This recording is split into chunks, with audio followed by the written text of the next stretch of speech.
So this is kind of just a follow-up. I didn't promote it too much because it is kind of just a follow-up on the topic that we had about a month ago now. So the basic structure of that argument, and you can see I left the old slides in the speaker's whiteboard, which is just above this channel. But the basic structure of it was to say that I defined terms and whatnot just very quickly. A substance is a thing that has properties. It's an individual thing, and it can endure change by changing its properties. Properties are non-fundamental, so they're had by things. So like the property of orangeness is had by an orange. It doesn't exist by itself. Properties are also universal. So like several oranges can have the same property of being that particular color of orange. So properties can be had by more than one thing. They're universal in that way.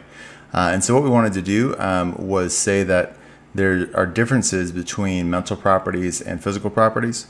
And if there are things that are true of mental properties that are not true of physical properties, then that's enough to show that it's not the same thing, but these are different things we're talking about, different aspects or different descriptions of an object. And so to say, for example, that an intention just is the physical property of the goings-on of the brain, then there would have to be the case that there's nothing different about having an intention than about having those chemical properties. And it's not enough to show they're correlated. You have to show that one is the other. And so if there's anything different, then they are different. So we went through about 8 different different aspects or things that are true of mental properties and physical in order to show that there's a difference between the two. And that part actually is consistent with people who say that you are your brain. So that part of the discussion wasn't saying that you are fundamentally non-physical. It's just to say that there are these mental properties that are in addition to physical properties. And a lot of atheists do hold that the brain can have mental properties. And so it's a position called property dualism, or also called non-reductive physicalism, to say that you are your brain, but your brain can have mental properties. And then I shared a couple of arguments for the existence of the soul. One is from the unified field of view. Different parts of our field of view are processed in different visual cortexes. These cortices are separated by the longitudinal fissure, and yet we have a unified field of view, which is not what you would expect if you are your brain. But if you are a soul that sort of interprets the brain or inhabits the body and brain in some way, then you could interpret the information from different sources and unify it. So the soul seems to be necessary to account for our unified field of view. The second argument dealt with hemispherectomies in the brain, and basically, if you are it showed that there's ultimately a contradiction of the law of the necessity of identity. You can see the premises there. There are 7 of them. I won't go through the whole thing now. But basically, what it comes down to is that you are your brain, but you are possibly not your brain, which is a violation of that law. And so we'd want to give up that you either are identical to your brain or that you survive a hemispherectomy. It seems like you do survive, and so we'd want to give up that you are identical to your brain. Then we looked at how that related to God.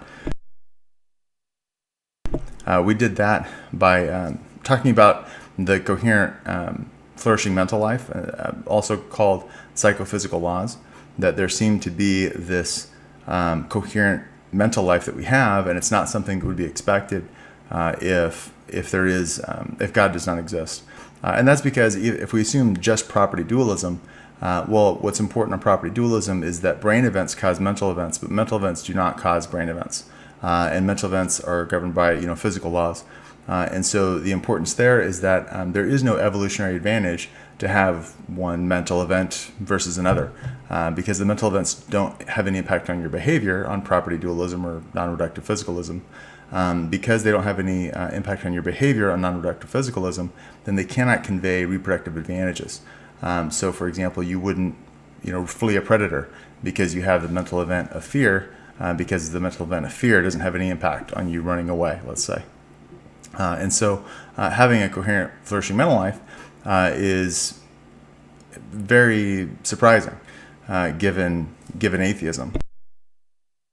But if there is a God that created us to come into relationship with him, then it wouldn't be surprising. And so we looked at how that keyed into Bayes' theorem for probabilities and how we would expect it to move your credence in God's existence towards the positive, or towards the towards a larger number, given the evidence that we provided.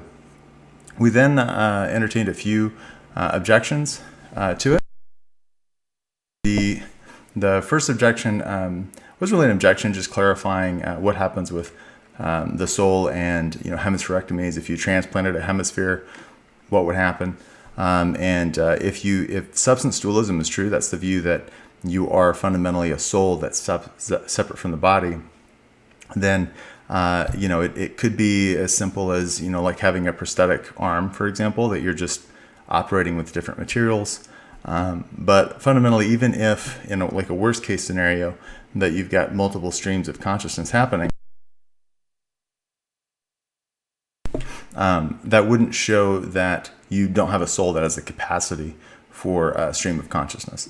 Because we know that streams of consciousness aren't necessary for you to be a person, because you can be unconscious and still exist. And so it obviously, if you can have no streams of consciousness and still be whatever you are, then certainly having one or more wouldn't have any deleterious impact on that. And the second objection dealt with essentially saying that you aren't a substance, but you are a spatio-temporal continuum, was the objection. One major problem with phrasing it that way is that essentially saying that you're a spatial temporal continuum is that you're the same thing at T2 as you were at T1, because you occupy the same space and those times are like one right after the other, right?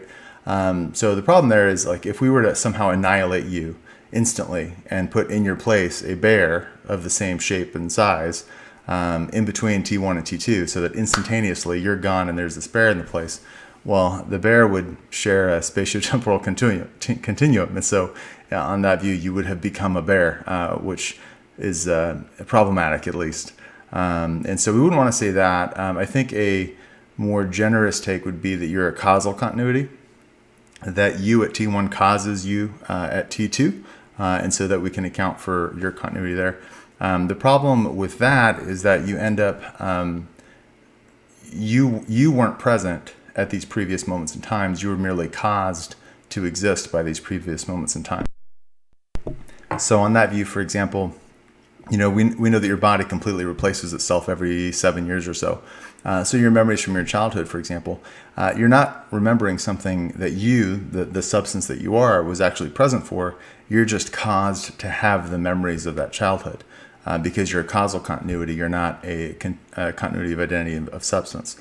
And that obviously seems problematic. It certainly seems to us that we experienced our memories, that we were there. We remember being there. And so that would, go very much against the way the world seems to us. Thank you for listening. If you found this helpful, please like and subscribe. Please also look at the show notes in order to find a link to our group so that you can join our next discussion. I look forward to chatting with you.